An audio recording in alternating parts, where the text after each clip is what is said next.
30แล้ว2 ชั่วโมงมาก่อนจะดีไซน์แม่นบอกเอาก็ซาก็ได้ลูกก็ซาก็ได้เบะเทมนี้อาจให้กำลังใจพิเศษเด้อเอารถ1669มาสักก่อนนี่อย่างลองกรรมการเด็กโอ้โหได้ทีมเด็กๆแล้วมีผู้ปกครองเข้าไปช่วยเราจะตัดฟาวเลยนะคะ เราจะตัดฟาวเลยค่ะ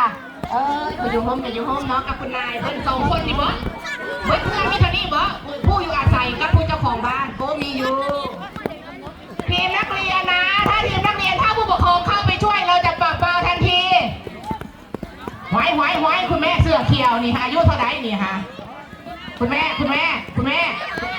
ท่าไหร่ไม่ให้ช่วยนะคะถือว่าฟาวนะคะ ให้ลูกทำลูกขาซีสร้างแล้วใดกับซี่อย่างเดียวไม่ได้ใช้มือซี่อย่างเดียวอย่าเข้าช่วยเด็ดขาดนะคะครับจับเปล่าได้ดิให้เล่นทรายนะเล่น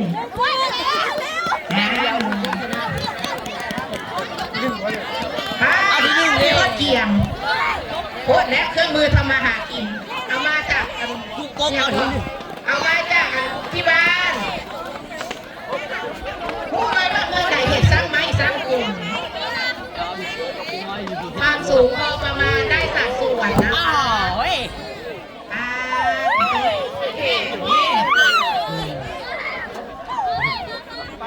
เอาเห็ดไปลูกเห็ดไปโดนกรรมการตอนนี้นะคะไม่ว่าจะเป็นคุณหมอกาวาวนะคะท่านหัวหน้าโชคนะคะกำลังให้คะแนนอยู่นะคะแล้วพี่น้องประชาชนให้กำลังใจเด้อเสียอยู่ไกลๆบ่แม่ไปซ้อยลูกได้บ่ต้องเสียยังนั่นล่ะให้เข้าขบวนการบ่เข้านั่งเอายิ้มทีมนี้ให้กำลังใจบ้างแล้วจะพ้นอะไรนี่กายเด้อทีมนี่เด้อ5 คนเด้อ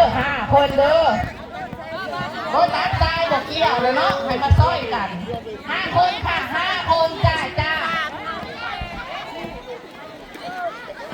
คุณครูน่ะดูแลได้เด้อแต่ห้ามไปเห็นซ้อยเด้อ